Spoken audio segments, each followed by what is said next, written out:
The horrendous-looking new Disney live-action version of Snow White and the Seven Dwarfs has dispensed with the formerly titular forest dwellers for various politically correct reasons, but why are they so important? Essentially, the dwarfs are a link to the true origins of the story, one that reaches back centuries into Norse and Germanic paganism. Dwarves, in the Norse mythological context, are fascinating and slightly sinister entities and are actually dark elves. They hail from Svartalfheim, a dark mirror of the realm of the light elves, Alfheim. Both locations are part of the 9 worlds held up by the great tree Yggdrasil. The dark elves, or dwarves, were ugly but skilled in metalwork and made enchanted ymtms such as Thor's hammer, Mjolnir. The underground-dwelling dwarves themselves were said to have begun their existence as maggots in the head of the Jotnar ancestor Ymir, the progenitor entity of the universe. Their tunnelling ways are seen as a continuation of this grim origin, with the earth replacing the flesh of a corpse. The mountainous woodland setting of these magical creatures, who are a distinct species and not humans with dwarfism, is also highly symbolic and important. In Norse cosmology and Germanic paganism, trees hold an essential place in the understanding of the order of the cosmos. As mentioned, the 9 worlds are supported by the branches of the world tree Yggdrasil, and another sacred tree, Irminsul, was the great pillar of Germanic mythology. The Holy Roman Emperor Charlemagne famously destroyed an Irminsul during the Saxon Wars when he subjugated the pagans and built a church in its place in 783 AD.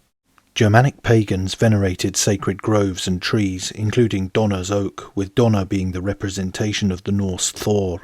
The story of Snow White is included in the Arne Thompson folklore classification and was part of the 1812 collection of earlier, in many cases far earlier, folk tales in the Brothers Grimm's fairy tales. A long time before the original Disney version, the original German title was Schneewittchen, a Low German word that was rendered as Schneeweißchen in High German.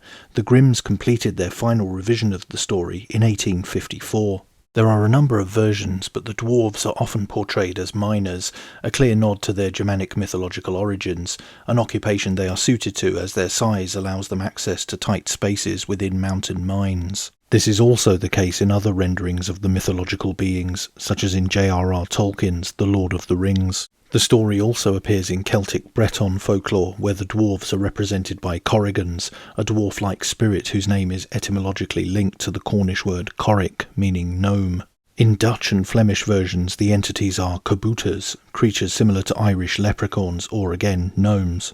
In most versions, in fact, dwarves of some kind are present, although some southern European retellings do omit them and replace them variously with knights or robbers. But the origins of this story are in northwest Europe, where the conceptualization of a dwarf or elf as a magical entity or forest spirit is a potent part of a shared mythology. The story has been sanitized very much to bring it to a wider audience, including children, as dark or adult themes such as sexual maturity, cannibalism and death have been largely expunged from the central narrative. That does not mean that all revisionist tendencies should be indulged, however.